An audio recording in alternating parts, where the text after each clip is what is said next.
Bom dia, a paz do Senhor Jesus esteja no seu coração nesta manhã, amém? Ontem, eu e a pastora Daniela, acompanhados dos irmãos Medeiros e Cris, nós estivemos numa conferência, uma imersão sobre batalha espiritual, de 9 da manhã às 10 da noite. Saímos de casa às 7h30, chegamos 11 da noite em casa e foi uma benção. Certamente nós aprendemos algo valioso para a batalha espiritual. Reforçou também, por sua vez, conceitos, princípios, valores que já estão sedimentados no nosso coração e que tem sido propagado para a igreja. E uma coisa interessante é de que todos os preletores, eles fizeram questão, e obviamente por isso se torna espiritual, de não falar de si, das suas experiências, mas falar da palavra de Deus e calcado na palavra de Deus dar a orientação para aquilo que não é qualquer coisa, né? A batalha espiritual. Que existem diversas dimensões e obviamente é interessante entender que a batalha espiritual ela tem íntima relação com a nossa vida espiritual, com a nossa santificação, né? Com o conhecimento da palavra de Deus, e isso é algo que a gente não abre mão dentro dessa igreja de poder propagar a verdade que liberta, né? A verdade que nos dá o entendimento para aquilo que alegra o coração de Deus e estarmos alinhados àquilo que vai nos fazer ser mais do que vencedores numa guerra espiritual. E por vezes, né, sem o conhecimento da palavra, nós não fazemos uso da correta vestimenta, da correta armadura, dos corretos princípios, e consequentemente nós não somos bem-sucedidos, né? Apanhamos para aprender aquilo que Deus quer nos mostrar. E uma coisa que ainda que não tenha ficado explícita, né, com a palavra que eu vou comentar aqui, mas algo que todos os preletores deixaram muito claro, de que uma batalha espiritual ela está intimamente relacionada com a nossa vida de adoração a Deus, né? Não dá para dissociar, como se compartimentalizássemos, né? Santificação, uma vida de adoração e aqui o campo batalha espiritual, como se elas não tivessem intimamente relacionadas. E é por isso que, seguindo o farol da igreja primitiva, né, que perseveravam na doutrina dos apóstolos, na oração, no partir do pão e na comunhão, nós não podemos fazer algo diferente, né, daquilo que a própria palavra, como um grande gabarito imutável no tempo e no espaço, não promove, né? A palavra de Deus ela é imutável, e aquilo que foi escrito, nada deve ser retirado e nada deve ser acrescido. Essa foi a mensagem final do estudo hoje de Apocalipse, né? E cabe a nós, dentro de um grande livro composto por 66 livros, né, entendermos os mistérios de Deus, a profundidade do querer de Deus, para que a gente saiba se posicionar corretamente. E nessa manhã, dando continuidade, né, na nossa estrada de maturidade, eu quero falar sobre adoração. Mas, obviamente, quero falar da adoração que agrada o coração de Deus. Porque se eu falo que há uma adoração que agrada o coração de Deus, eu estou dizendo que existe um tipo de adoração que não agrada o coração de Deus. E aí podemos estar perdendo tempo, ou com o selo da reprovação de Deus sobre nossas vidas, e vamos estar simplesmente desfrutando de algo melhor para a nossa caminhada, para a nossa carreira, para as nossas vidas, né? Então, nós não brincamos, né, com a palavra de Deus, e a gente entende a profundidade do que significa e representa esse livro para as nossas vidas. E é por isso que eu quero Eu quero compartilhar com vocês um texto em 1 Samuel, no capítulo 15. Convido você a abrir a palavra de Deus no capítulo 15. Eu vou fazer alguns saltos para nós não fazermos a leitura, de todo o capítulo 15, mas eu diria que os versículos, que não são poucos, que nós vamos ler, eles vão dar uma ideia clara para você, mesmo que não tenha lido em alguma oportunidade na sua caminhada, Então, o subtítulo aqui na minha Bíblia é a desobediência de Saul e a sua rejeição, Então, esse é o subtítulo que está na minha Bíblia e eu convido você a ler comigo. A partir do verso número 1, diz assim: Disse Samuel a Saul: Enviou-me o Senhor a ungir-te rei sobre o seu povo, sobre Israel. Atenta, pois, agora às palavras do Senhor.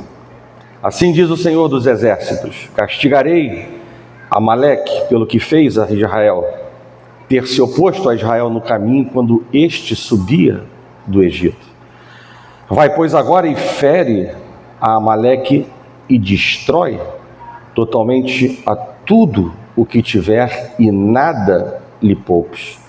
Porém matarás homem e mulher, meninos e crianças de peito, bois e ovelhas, camelos e jumentos. Pula para o verso 13. Veio, pois, Samuel a Saul, e este lhe disse: Bendito sejas tu do Senhor, executei as palavras do Senhor. Ele recebeu uma ordem, e aqui diz ele, que está cumprindo, que cumpriu as palavras do Senhor. Verso 14. Então disse Samuel: Que balido, pois, de ovelhas é este nos meus ouvidos e o mugido de bois que ouço? E respondeu Saul no verso 15: De Amaleque os trouxeram, porque o povo poupou o melhor das ovelhas e dos bois para os sacrificar ao Senhor teu Deus. O resto, porém, destruímos totalmente. Dá um outro salto, verso 19. Por que, pois, não atentaste à voz do Senhor, mas te lançaste ao despojo e fizeste o que era mal aos olhos do Senhor? Então disse Saul a Samuel: Pelo contrário, dei ouvidos à voz do Senhor e segui o caminho pelo qual o Senhor me enviou, e trouxe a Agag, rei de Amaleque, e os amalequitas os destruí totalmente. Mas o povo tomou do despojo ovelhas e bois, o melhor do designado à destruição, para oferecer ao Senhor teu Deus em Gilgal. E para mostrar aos anciãos e ao povo que estava tudo muito bem, no verso número 30, diz assim a palavra: Então disse Saul: Pequei, honra-me, porém, agora diante dos anciãos do meu povo e diante de Israel, e volta comigo para que adore o Senhor teu Deus. Feche os seus olhos, vamos orar. Senhor Deus e Pai, graças nós te damos nesta manhã por estar na sua casa, na sua presença, e por mais uma vez, ó Pai, estarmos diante da tua palavra que é poderosa, em que é dito que nenhum homem é capaz de ser alcançado, deixa de ser alcançado pelo poder da tua palavra. Ela é poderosa. E nessa manhã, Pai, nós mais uma vez suplicamos a tua soberana e poderosa presença sobre nossas vidas, para que a tua palavra alcance os nossos corações e as nossas mentes, e nós possamos, Deus, nos alinhar à tua vontade, para poder viver coisas maiores do que nós temos vivido. O Senhor não é Deus de mesmice, e o Senhor também não espera ver em nós a mesmice comportamental, mas o Senhor anseia ver em nós motivação correta, suficiente, agradável aos teus olhos, para que possamos crescer, porque esta é a tua vontade. Crescer, não na soberba, não no orgulho, não na vaidade, não em títulos, mas crescer, Deus, na sua presença, crescer no seu poder, crescer, Deus, na sua aprovação.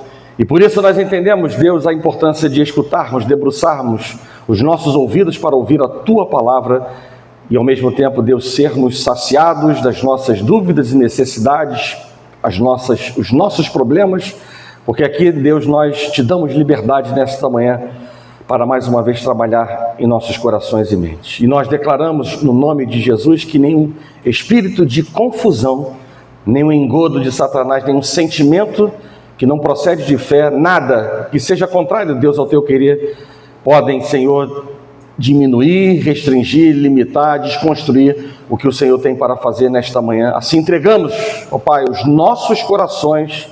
Dá-me liberdade, Deus, para falar em Teu nome, Senhor, e prepara, Deus, esse coração, o coração dos Teus filhos para receber a Tua palavra. Assim nós oramos e nós agradecemos por tudo, em nome de Jesus, e que a igreja do Senhor diga amém. Podem sentar. Eu diria que os nossos valores, eles têm sido distorcidos desde a queda, da criação, quando os nossos primeiros pais, eles não souberam se posicionar, eles não fizeram a escolha certa, correta para afirmar a nossa vida. Mas Paulo, ele mostra a necessidade, de nós cortarmos esse vínculo, de nós cortarmos essa sequência, a sequência dessas distorções, quando ele diz, em Romanos, no capítulo 12, verso 1 e 2, que eu acredito que a igreja já conheça, de frente para trás e de trás para frente, mas é importante dentro do contexto dessa palavra, E assim disse Paulo: rogo-vos, pois, irmãos, pelas misericórdias de Deus, que apresenteis o vosso corpo por sacrifício, como sacrifício, vivo, santo e agradável a Deus. E aí o Salmo 51, verso 17, vai dizer que agradável a Deus é o espírito quebrantado, é o coração quebrantado. Hebreus, no capítulo 13, verso número 15, vai dizer que agradável a Deus é o sacrifício de louvor, o que é fruto de lábios que confessam o seu nome. Então, apresentar o nosso corpo por sacrifício vivo, santo e agradável, e ele complementa dizendo que esse é o vosso culto racional, Ou seja, não é emocional. 1 Coríntios capítulo 2, verso 16 diz que nós temos, a mente de Cristo.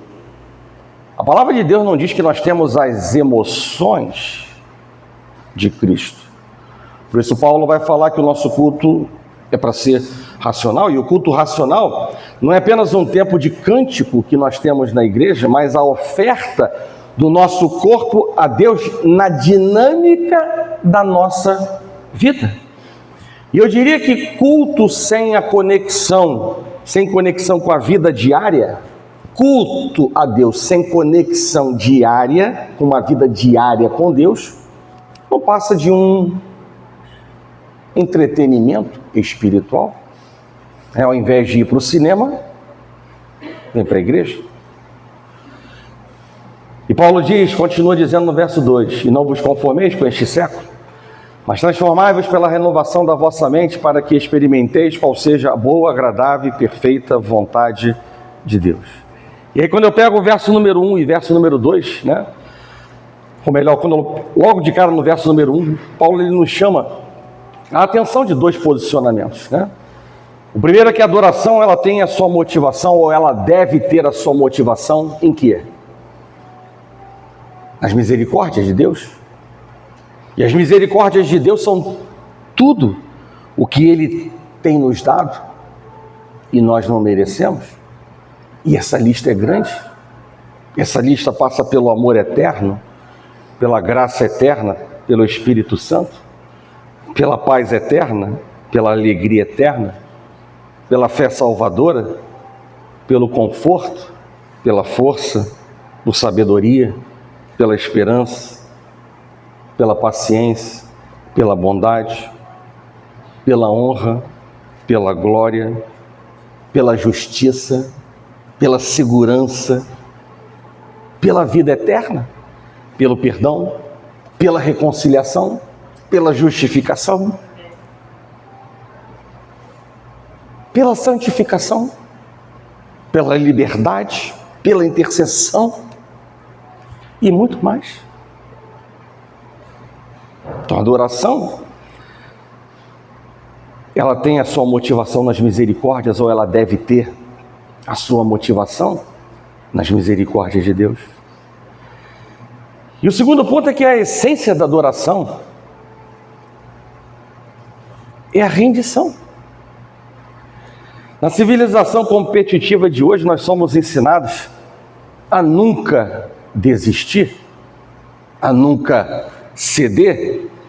Logo, nós não ouvimos falar muito de algo que se chama rendição. Eu diria que se vencer é tudo, rendição é algo inconcebível na civilização que nós vivemos. Nós preferimos contar sobre vitórias, sobre sucessos, sobre triunfos, conquistas, ao invés de falar sobre complacência, submissão, obediência, rendição. Mas eu não tenho dúvidas de que render-se a Deus, ela é a essência da nossa adoração. É uma resposta natural ao amor e à misericórdia de Deus, e é uma vitória sobre o medo, é uma vitória sobre o orgulho. A adoração é muito mais do que música ou gênero musical. Eu diria que qualquer atividade ela pode ser transformada em um ato de adoração, quando realizada para louvar, glorificar e agradar a Deus. Quando adoramos, nós levamos o foco da nossa vida para quem? Para Deus. E nós paramos, consequentemente, de focar em nós mesmos. Nós adoramos quando amamos a Deus, amando a Deus, louvando, buscando a sua face, dando graças, obedecendo a Ele, usando nossos dons, amando o próximo, tendo uma vida íntegra. Tudo isso está no espectro da adoração.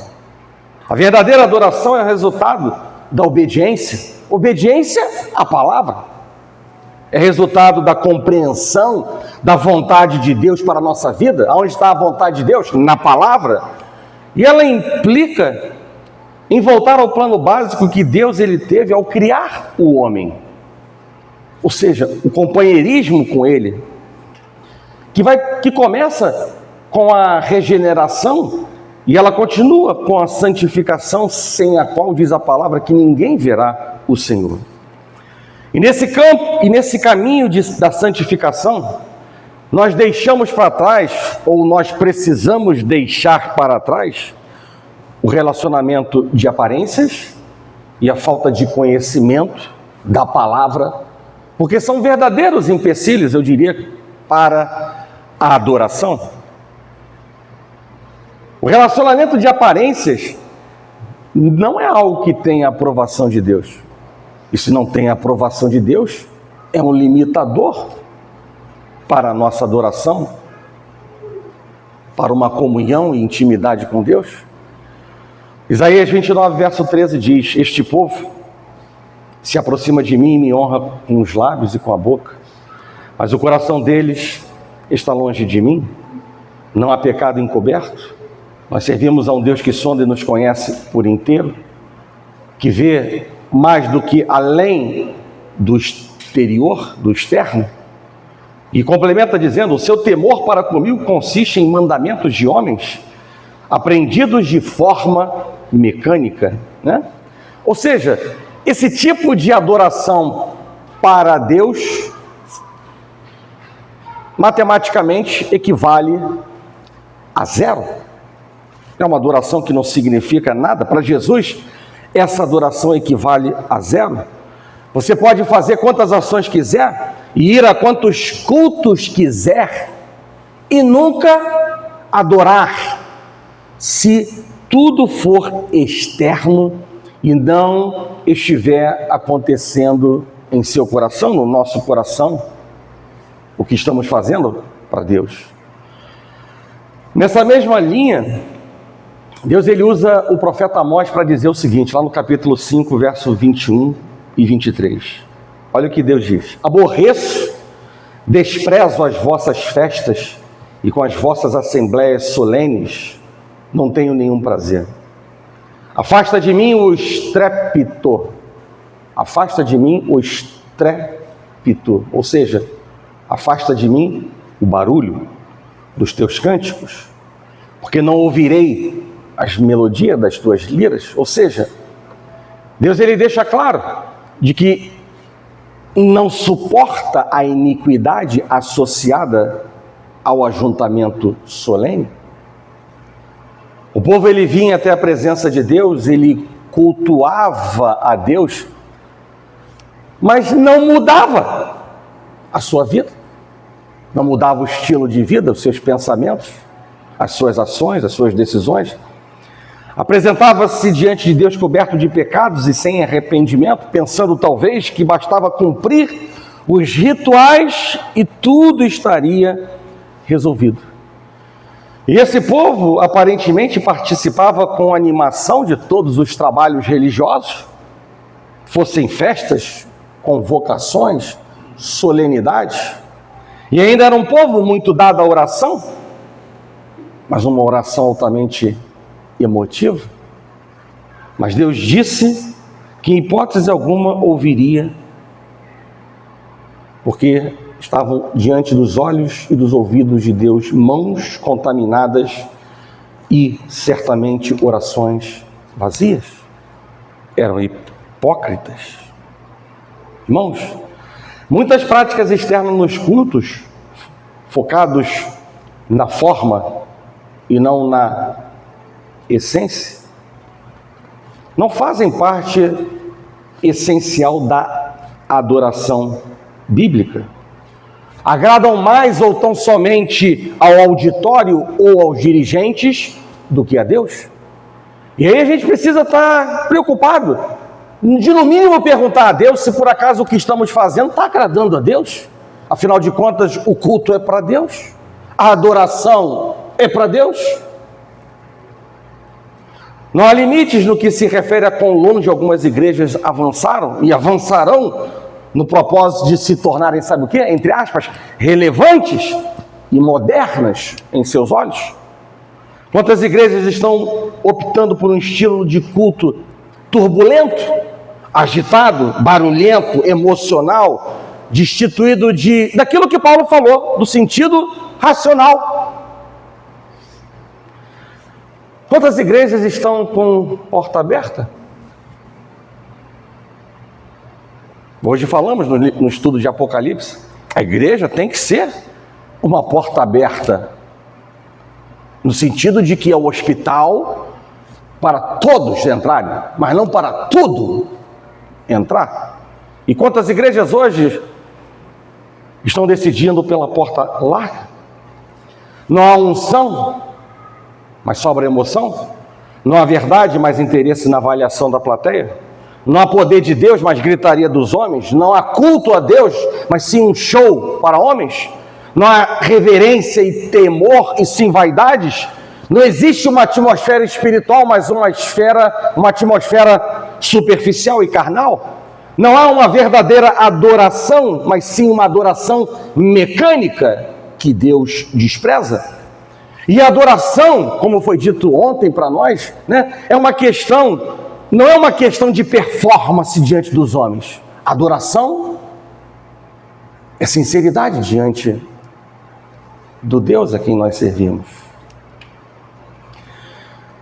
Não sei se você já ouviu falar do movimento que ficou conhecido como Bênção de Toronto. Não sei se alguém já ouviu falar. Levante a mão, alguém? Bênção de Toronto. Um suposto derramamento do Espírito Santo numa igreja no Canadá, onde toda a congregação ela ria incontrolavelmente, sem qualquer motivo racional. Ela latia como cachorro, ela cacarejava como galinha, ela rugia como leão, ela pulava, ela corria. E essa igreja, ela se tornou tão envolvida em explosões emocionais e psicológicas que o pastor deixou de pregar o que é mais importante: a salvação, o arrependimento. Afinal de contas, isso esteve na boca de João Batista e de Jesus por muito tempo. E ao invés de pregar sobre a salvação, passou a pregar sobre a festa do Espírito Santo.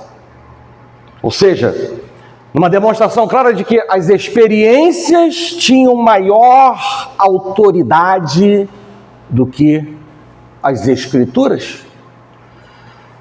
Irmãos, em breve vocês saberão de uma forma mais pormenorizada, né? Se vocês estiverem na próxima aula da Escola Bíblica, né, que terminamos o projeto Toda a Bíblia em quase um ano, né? Seria se não tivesse levado 5 meses para, né, discorrer o livro de Apocalipse. Mas na semana que vem nós estaremos começando o estudo o Espírito Santo e você. E na semana que vem vocês vão ter prova com seus próprios olhos daquilo que eu vou falar agora. Padre ensinando os seus fiéis a falar em línguas estranhas. Quantos crentes estão desenvolvendo por si só línguas estranhas, línguas estranhíssimas, até mesmo para Deus, inclusive para Deus, por vaidade, por reputação, por emoção, por algo que não é racional? E certamente isso e outras manifestações ainda soam estranho, continuam, graças a Deus, soando estranho para muitas pessoas, mas não para todas. Não para todas, porque distorcem o que está escrito em 2 Coríntios, no capítulo 3, verso 17, que vai dizer que aonde está o Espírito, aí há liberdade. E é uma liberdade carnal e não espiritual. E nessas horas, quão importante é lembrarmos de um dos 5 solas, de um dos 5 somentes pronunciados por Lutero.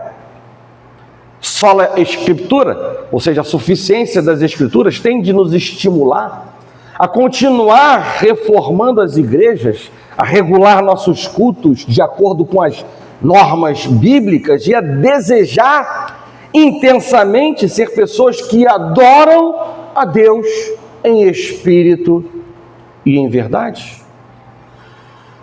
Definitivamente Deus não gosta de aparências. Jeremias, no capítulo 29, verso 13, diz: buscar-me-eis e me achareis quando me buscardes de todo o vosso coração. Aqui não diz que é de maneira diferente, não diz que é com a metade do coração, e muito menos diz que é com vida de aparência. Então eu entendo de maneira clara que se Deus fala de todo o coração, não pode ter hipocrisia, não pode ter vida de aparência, não pode ser pela metade. Como eu disse, no caminho da santificação nós deixamos, ou nós devemos, ou precisamos deixar para trás não somente o relacionamento de aparências, mas também a falta de conhecimento, porque são verdadeiros empecilhos à adoração. A falta de conhecimento faz o povo perecer. Está aí Oséias para dizer, no capítulo 4, verso 16, meu povo está sendo destruído porque lhe falta o conhecimento. A falta de conhecimento também cria limitações para o relacionamento com Deus.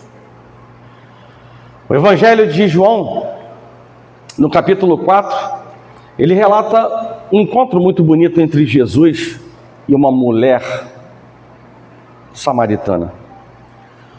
E a gente sabe, conhecendo a história, que judeus e samaritanos, né, não se bicavam.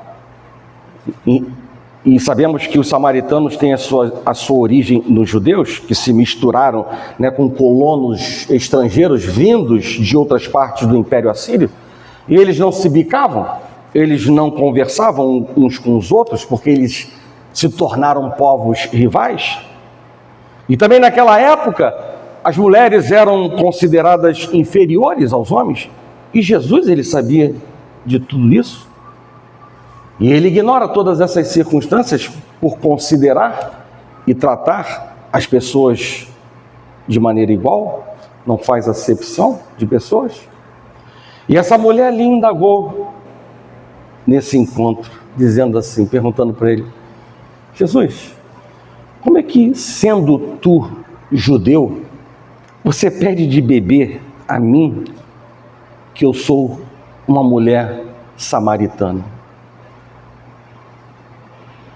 E aí Jesus, ele responde no verso número 10 do capítulo 4 de João o seguinte: se você conhecesse, olha o verbo, conhecer, se você conhecesse o dom de Deus e quem lhe está pedindo água, você lhe teria pedido e ele lhe teria dado água viva. Jesus, ele faz uma colocação muito importante. Se você conhecesse, como seria diferente a sua vida? E conhecer a Deus está muito longe de uma vida superficial, de uma vida de um relacionamento superficial, de uma vida de aparência, de apenas ouvir falar de Deus. Conhecer é muito mais profundo. Conhecer a Deus é ter relacionamento com Ele, é ter um encontro com Ele, é ter uma união profunda e íntima. E veja quão importante é. João 8, capítulo 8, verso 32 diz: conhecereis a verdade, e a verdade, que é a palavra, que é Jesus, conhecereis a verdade, e a verdade vos libertará. Mas ainda, para não ficarmos estagnados, achando que já somos dotados de muito conhecimento, Oséias, no capítulo 6, verso 3, vai dizer: conheçamos e prossigamos em conhecer ao Senhor. E eu diria que quando eu faço um mix desses dois versículos, muitas coisas eu posso depreender, Mas eu diria que quanto mais eu conheço a Deus, mais eu me encho de Deus e mais eu me esvazio de mim. Uma outra coisa que eu posso dizer é que não pode existir adoração a quem não se conhece profundamente e não tem intimidade. Não existe uma verdadeira adoração a quem não se conhece. Por isso é que Jesus, ele disse: se você conhecesse. Dito tudo isso, até o presente momento, eu quero destacar 3 pontos importantes na adoração que agradam a Deus e que faltaram na vida de Saul. E agora eu vou fazer o link com o texto que nós lemos no início. E qual é a relevância desses pontos? Por que eu quero tratar desses pontos? Porque nós aprendemos também com os erros. E Deus não viu isso em Saul, e Deus o rejeitou, e Deus rejeitou a sua adoração. Então eu entendo que existe uma mensagem clara para aquilo que nós não somos chamados a fazer. E o primeiro ponto importante é a obediência. No verso número 3, Saul, ele recebeu uma ordem muito clara, uma ordem clara. Ele deveria guerrear contra os amalequitas, ele deveria destruir todos eles e todos os seus animais, mas a palavra de Deus nos mostra que Saul, ele obedeceu em parte. Ele guerreou contra aquele povo, sim, ele venceu, mas ele preservou o rei, ele preservou os melhores animais que eles possuíam. E é preciso entender que obediência parcial em nome da conveniência ou em nome de qualquer coisa que seja, é a mesma coisa que desobediência. Não cabe a nós questionar a ordem de Deus e nem interpretar da forma que mais nos agrada, porque para Deus não existe meio termo. Quando Deus fala, Deus é claro. E muitas vezes nós não conseguimos enxergar aonde Deus quer nos levar ou fazer. Aqui era claro, havia uma dívida no passado que o Deus de justiça queria acertar as contas.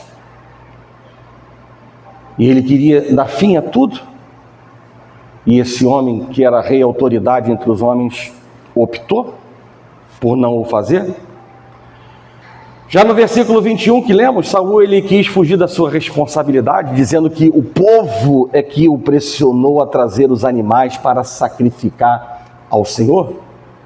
Ele imputa aos homens, ao povo, a responsabilidade, mesmo sendo rei, a autoridade maior, aquele que poderia simplesmente dizer: desobedeceu, rua, desobedeceu, cadeia. Mas ele usa na palavra dizendo que o povo o pressionou a trazer os animais para sacrificar ao Senhor. Mas Samuel, ele repreende Saul, dizendo que é muito melhor obedecer à voz do Senhor, à voz de Deus, do que prestar qualquer tipo de sacrifício. Porque Deus, ele procura adoradores obedientes. É mais agradável ao Senhor a nossa obediência do que qualquer outra coisa que nós possamos fazer. Deus, ele quer obediência. Não importam as consequências, não importam as circunstâncias, porque assim nós provamos o nosso verdadeiro amor a Ele. Sabe por quê? Porque 1 João no capítulo 5, verso número 3, diz que amar a Deus é obedecer aos seus mandamentos. Não é com gritaria, não é com placa, não é só de voz,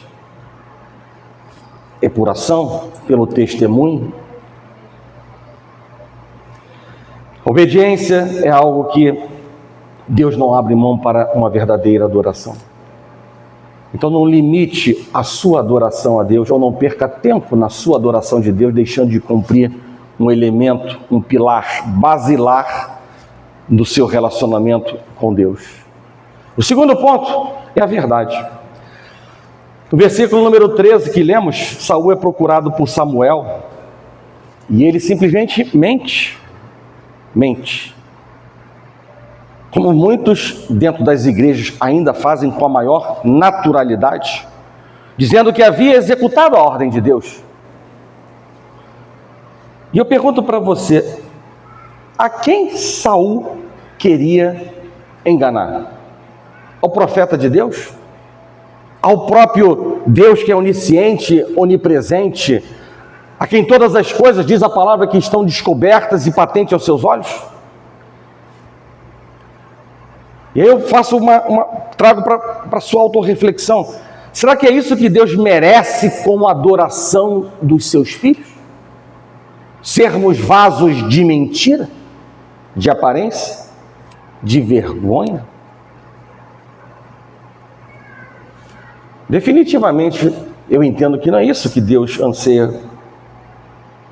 Porque Ele nos diz, eu vou trazer à sua memória o que eu falei no culto passado: procura apresentar-te a Deus aprovado, como obreiro, que não tem de que se envergonhar e que maneja bem a palavra da verdade, que viva a verdade. Deus, ele também diz: não retroceda para a perdição, viva pela fé para a conservação da vossa alma, produzindo frutos dignos de arrependimento. Deus vai dizer: tu és um vaso de honra para mim, criado para a minha glória, para andar na obra que te coloquei. Diz o Senhor: sede santo, porque sou santo. Sede sacerdócio santo, a fim de me oferecer de sacrifícios espirituais agradáveis a mim.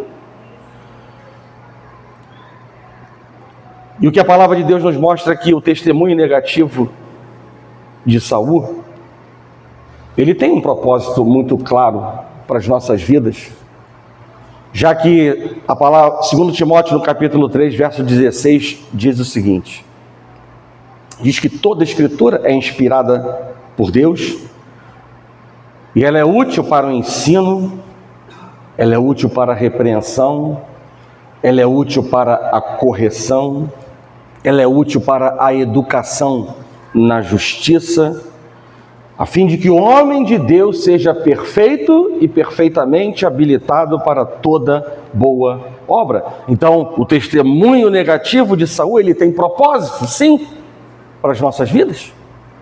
Aprendemos com o erro dele.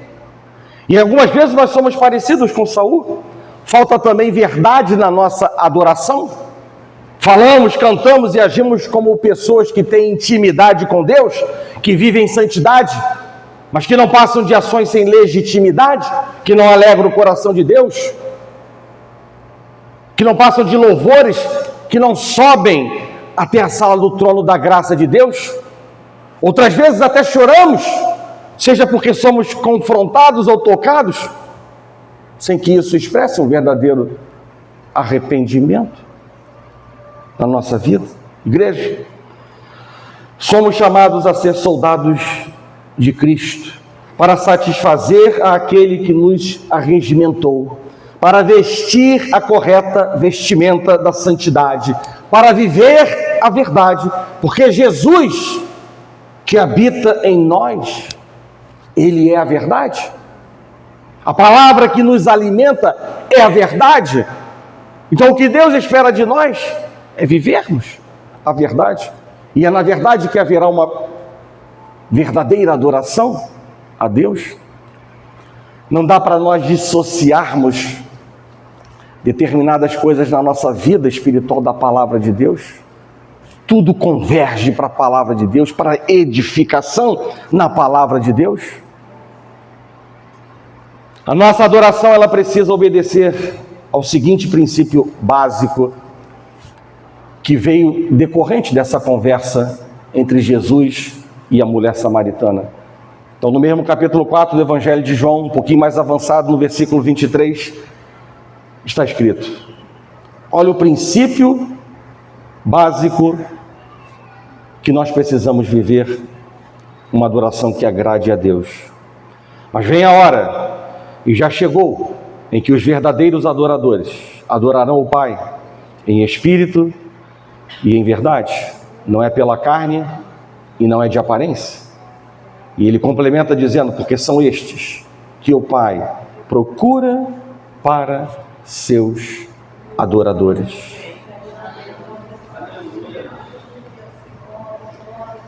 Jesus, ele rompe paradigmas religiosos e ele redefine o conceito de adoração, deslocando de rituais externos para uma experiência espiritual autêntica.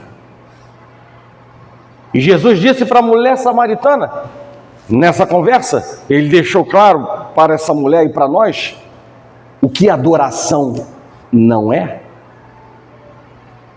Ele deixou claro o que é adoração, mas também deixou claro o que adoração não é. Adoração não é centrada em lugares sagrados. Ela não se restringe a templos ou montes. Não é o lugar que autentica a adoração, mas a atitude do adorador. Então, seja na igreja, no monte, ou dentro de um banheiro,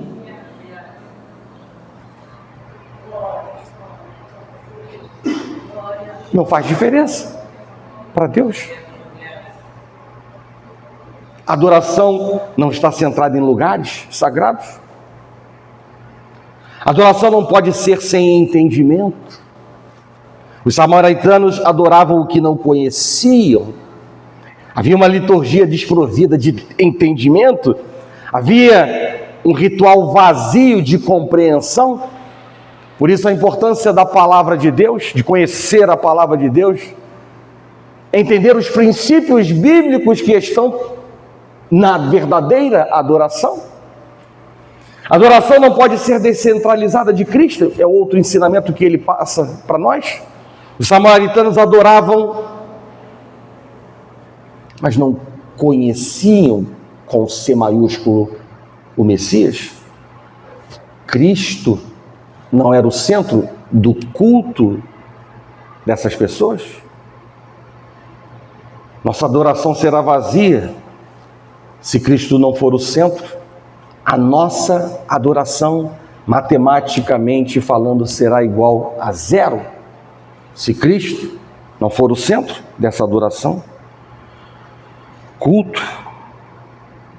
O culto não é para agradar homens. A música na casa de Deus não é para entreter, não é para deixar o povo animado ou desperto, não é uma ferramenta na mão do pastor ou do ministro de louvor para manipular a igreja. A verdadeira música vem do céu, e ela é espiritual, e ela é endereçada ao céu.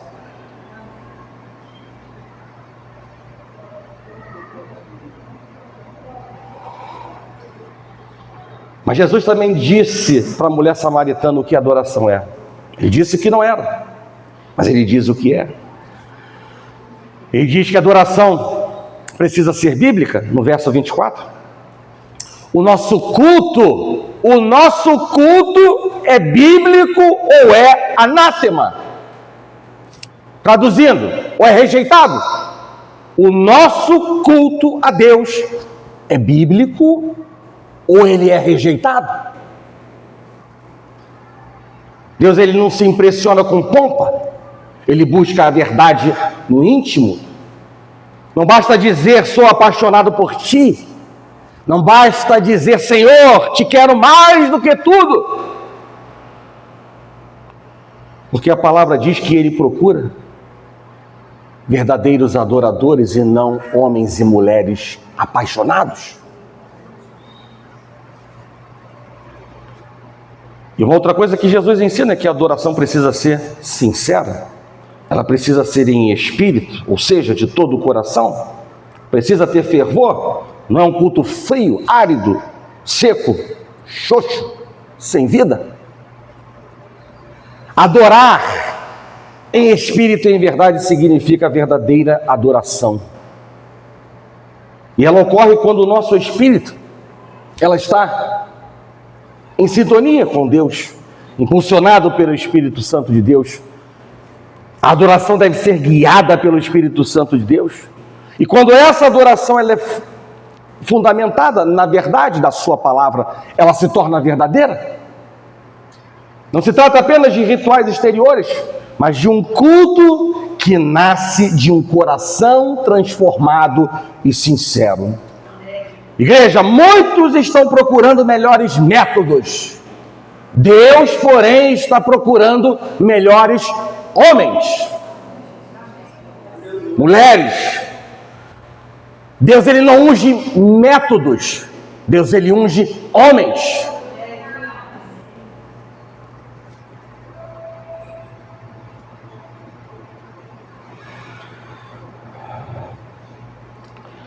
Nós reforçamos 2 pontos importantes para a adoração a Deus, né, até aqui.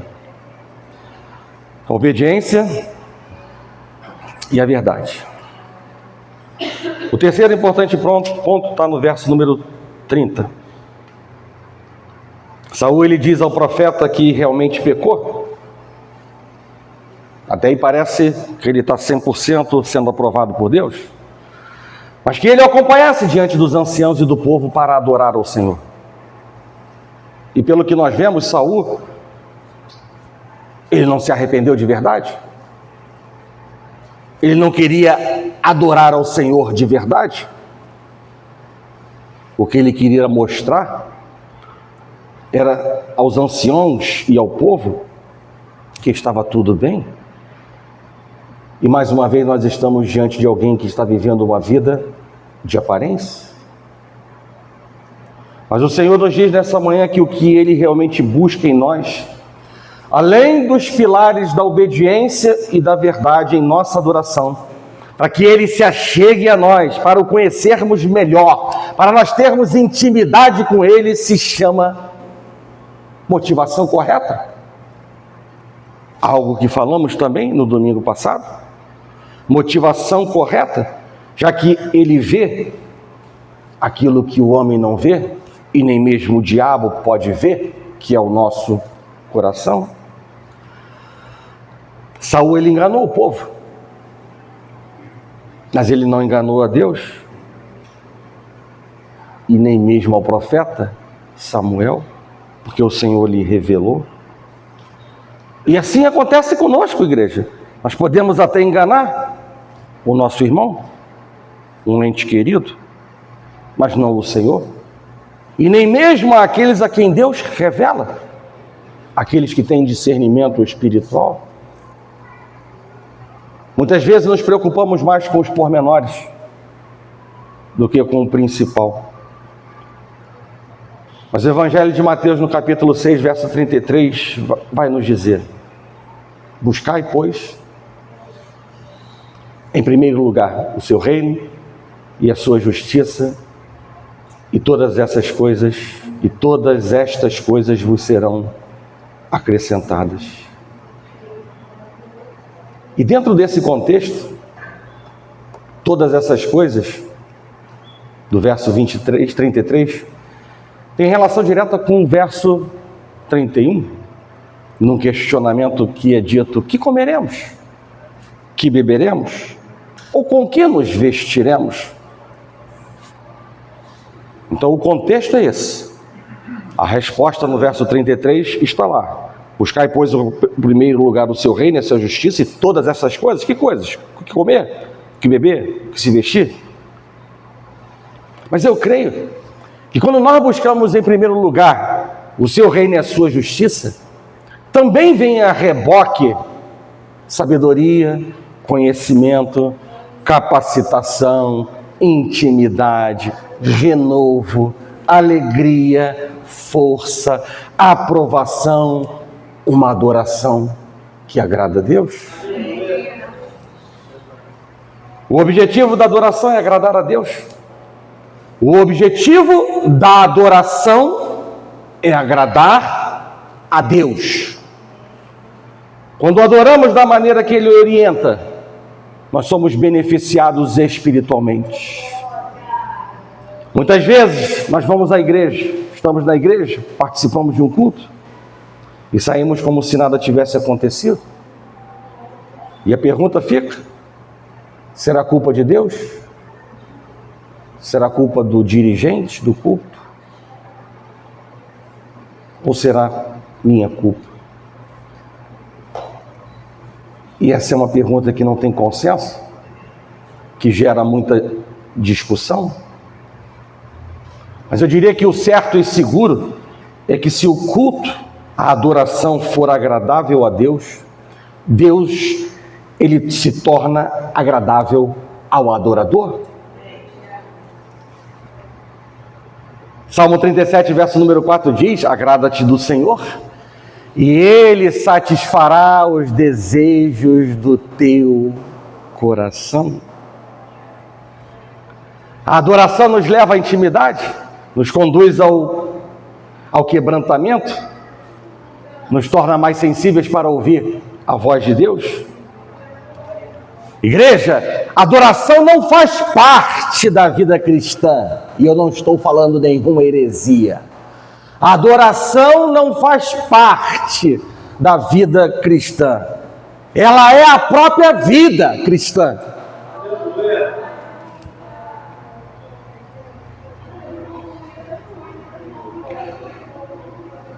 E é por isso que Paulo recomenda, em Colossenses, no capítulo 3, verso 24, dizendo assim: tudo quanto fizerdes,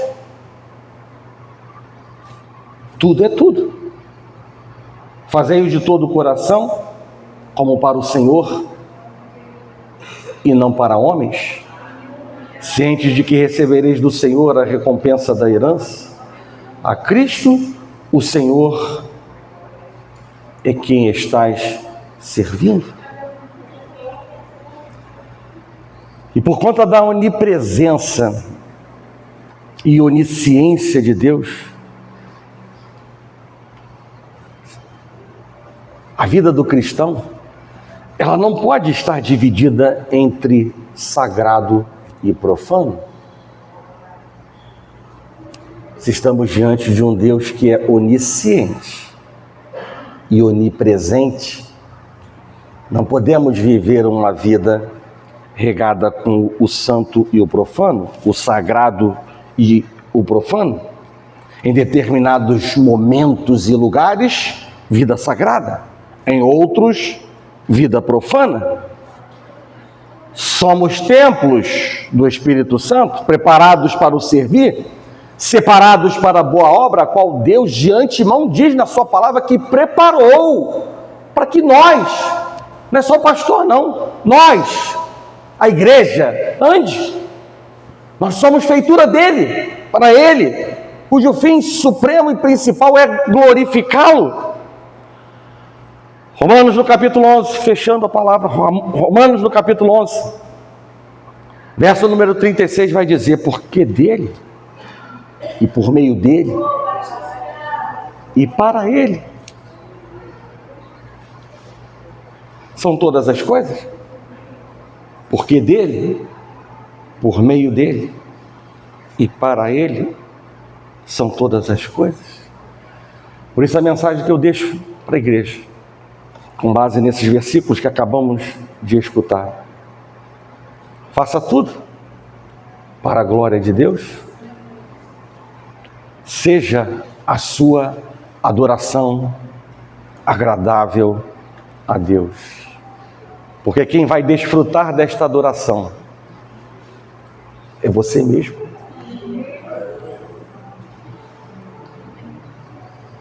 Nada é oculto nem encoberto dos olhos de Deus.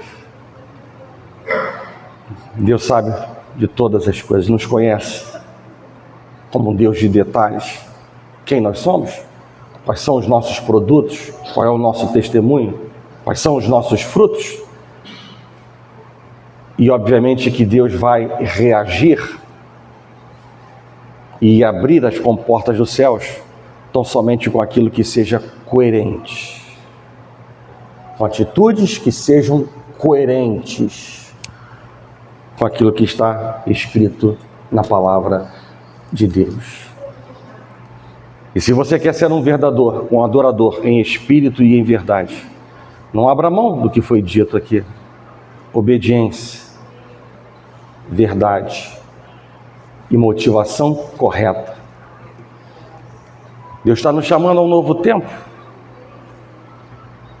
O tempo do fim, dos tempos já começou há cerca de 2000 anos atrás. E os últimos dias do fim dos tempos nós estamos vivendo. Nós não sabemos o dia de amanhã, mas cabe a nós tomar posições que sejam coerentes com aquilo que a palavra de Deus está nos chamando a viver e a fazer. Não olhe para o mundo, não olhe para os valores do mundo, porque a palavra de Deus diz de maneira clara para nós que o mundo ficará cada vez pior. Os valores serão cada vez mais distorcidos. Não seja alguém a sair da igreja para adorar o mundo ou se encantar com o mundo. Saul, o rei, foi rejeitado. E certamente nós não queremos que a nossa adoração seja rejeitada por Deus. Mas lá no princípio da palavra, Paulo disse e nos exortou a nos apresentar por sacrifício vivo, santo e agradável a Deus. Não relativize o que Paulo está dizendo. Sacrifício é sacrifício. Agradável é agradável. Perfeito é perfeito. E vivo é vivo. Não relativize o que Deus nos chama a fazer no tempo que se chama hoje. Amém? Feche os seus olhos.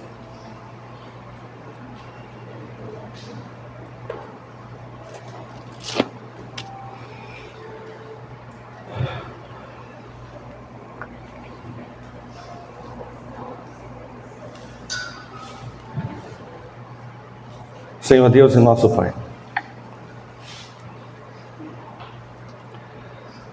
graças nós te damos, Pai, mais uma vez pela Tua palavra que descortina os nossos olhos e nos faz entender qual é a Sua boa, agradável e perfeita vontade, Pai. Não existe virtude nos valores do mundo, nem no enfrentamento e na fuga desta soberana e poderosa vontade sobre nossas vidas revelada na Tua palavra. Nós não queremos, Deus, ser hipócritas, como Isaías disse, e Jesus também disse, homens e mulheres que abram a sua boca para falar algo que não representa a realidade de seus corações. E a Tua palavra diz que o nosso coração, o coração humano, ele é enganoso, pecaminoso, enganoso. E por vezes, Deus, temos consciência que estamos fazendo coisas erradas. E outras vezes, inconscientemente, não deixando que a voz do Espírito o confronte ou escute a voz do Espírito, inconscientemente fazemos coisas que não entendemos como erradas, mas que desagradam também o seu coração, e que no final das contas é como se fosse uma adoração nula, zero. Nós não queremos, Deus, perder tempo nesses últimos dias do fim dos tempos. Nós queremos sim, Deus, desfrutar de coisas maiores que temos vivido em nossas vidas. E nós sabemos, Deus, que para isso há um sacrifício, ainda que o sacrifício maior tenha sido vivido por Cristo Jesus na cruz do Calvário. Nós entendemos, Deus, conforme a Tua palavra nos chama a viver como um sacrifício vivo, santo e agradável a Ti. E esse sacrifício, Pai, implica em anular a nossa voz, anular vozes, ó Pai, estranhas que chegam aos nossos ouvidos com oferendas que não agradam a Ti, com engodos que não agradam a Ti, com produtos divergentes da Tua palavra, Pai. E nós Te pedimos, Deus, nessa manhã, nós que estamos oferecendo as nossas primícias a Ti, nós pedimos a Ti que o Senhor venha nos limpar e purificar de toda transgressão, pecado e iniquidade, Pai. Tudo aquilo que carregamos de longa data em nossas vidas, ó Pai, nessa manhã. Eu sei que o Senhor pode todas as coisas, o Senhor é o início e o fim de todas as coisas. O que o Senhor espera é ver um coração aberto e quebrantado, para que o Senhor possa entrar e trabalhar em nossas vidas. Não é por força nem violência, é pelo Teu Espírito. E por isso, Deus, ministra aos nossos corações para que sejamos aperfeiçoados, possamos crescer, não na vaidade e no orgulho, mas crescer no conhecimento da palavra, na manifestação da Sua glória, crescer, Deus, na intimidade com o Senhor, Pai. Em nome de Jesus, faz com que a teoria, Pai, se ligue à prática. Não queremos, Deus, ser ouvintes, negligenciando, Pai, o chamado, negligenciando os dons, negligenciando as responsabilidades, as decisões que diariamente somos chamados a fazer, Pai. Tenhas liberdade, Deus, nessa manhã para continuar a boa obra iniciada em nossas vidas. A boa obra iniciada em nossas vidas há de ser concluída e ela será cumprida. E que nós, Pai, não estejamos negligenciando e desobedecendo para vermos demorar a Tua bênção sobre nossas vidas, alongar o deserto em nossas vidas. Mas nos ajuda, Deus, a olhar de maneira diferente, a viver, Deus, o fruto do Espírito, de uma forma que não estamos vivendo no dia de hoje. Existem 9 virtudes, Pai, nesse fruto, e que certamente não estamos vivendo da maneira como lhe agrada, porque simplesmente há uma distância entre a teoria e a prática, e precisamos ser humildes para reconhecer. E o Senhor se alegra da humildade, o Senhor se alegra, Pai, quando nós nos rasgamos, Deus, as nossas vestes para dizer quem nós somos, ainda que o Senhor já o conheça, ainda que o Senhor já nos conheça. Mas quão bom, Deus, é quando nós abrimos a nossa boca e dizemos verdadeiramente o que estamos fazendo, quem verdadeiramente nós somos e nos alinhamos ao retrato que o Senhor tem de cada um de nós. Porque é nesse momento em que nós nos anulamos de nós mesmos para que o Senhor possa crescer. E que seja muito mais, Deus, do que o choro de uma manhã, um arrependimento de transformação, de conversão, de atitude, de pensamentos, Pai. Faz a Tua obra, Deus, nessa manhã em nossas vidas, Pai. Para que saiamos fortalecidos no poder da Tua palavra e diferentes, Pai. Para não fazermos coisas que fizemos no dia de ontem. O Senhor nos chama a avançar. E avançar implica em melhorar. Implica em conhecer-te mais. Não implica estar em cima de um muro estagnado num lodo. Nos ajuda, Deus, a viver de maneira diferente. E que isso esteja ardendo no nosso coração, tal qual esteve no coração de Paulo, ao declarar que o amor de Cristo o constrangia. E o amor de Cristo também deve nos constranger, não somente neste dia em que nós lembramos, na Santa Ceia, o sacrifício de Cristo Jesus, mas verdadeiramente e espiritualmente fazermos uso do capacete da salvação para que os nossos pensamentos e decisões sejam coerentes com todo o esforço, sacrifício, para que o plano da redenção de Deus Pai fosse cumprido na cruz do Calvário em nosso favor. Pai, cuida de nós. Abre os nossos olhos e nos faz ser humildes, Pai, o suficiente para deixarmos para trás o que o Senhor nos chama, nos orienta, por meio da Tua palavra, a fazermos no dia que se chama hoje. Queremos oferecer, Deus, uma adoração agradável, verdadeira e aprovada a Ti. Não queremos perder tempo. Não queremos brincar de sermos cristãos, mas nós queremos, Deus, a Tua aprovação. Se conosco, Pai, nessa manhã. Cuida de nós. Assim nós oramos. Em nome de Jesus. E que a igreja do Senhor diga amém.